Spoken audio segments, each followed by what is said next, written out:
We're going to continue our study about divine healing and the healing of our physical bodies.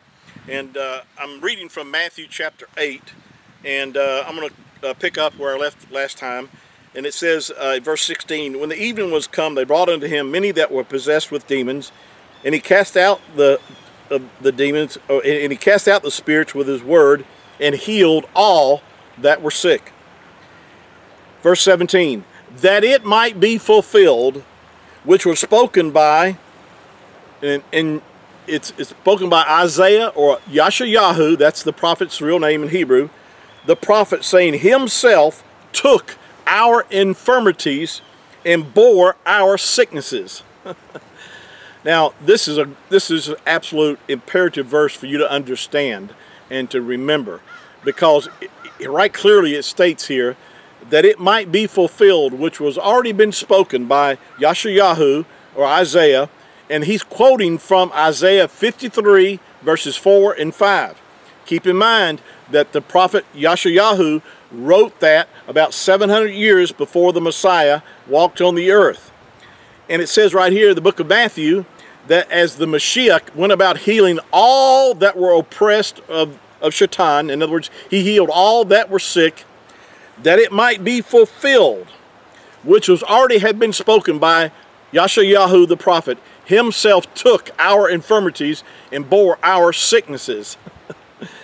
Wow. Isn't that amazing? Isn't that absolutely, imperative for us to know that that the healing provision of our bodies is provided in the atonement, in the plan of redemption. And it's spoken here that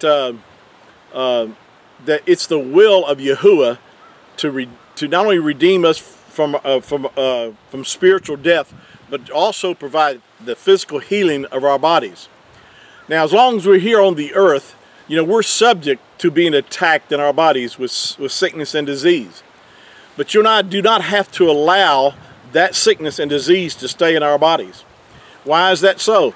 Because there's been provision through the atonement by the Messiah, because it says clearly that he bore our sicknesses. Well, if he bore them for us, then we need not to have to bear them.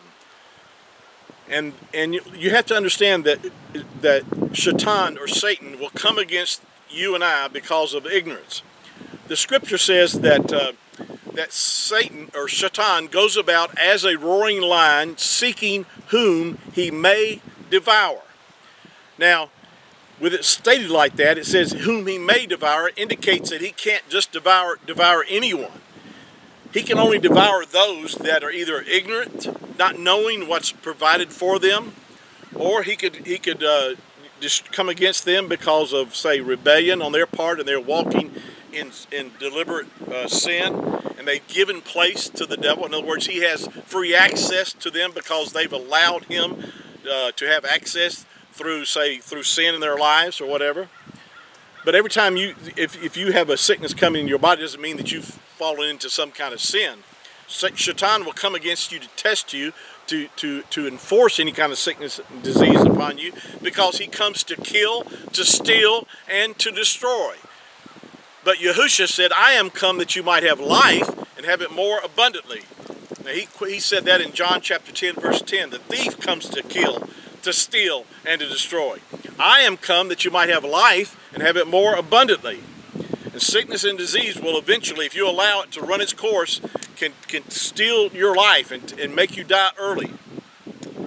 One of the promises that we have in the scriptures is that in Psalm 91 talks about with long life would he satisfy us and show us his salvation.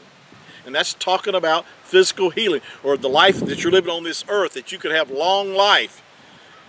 And if you read all the things that are stated in Psalm 91, it's because you know his name. And because you know his name, Yahuwah has made certain promises to his children that he would deliver you from all sickness, all oppression.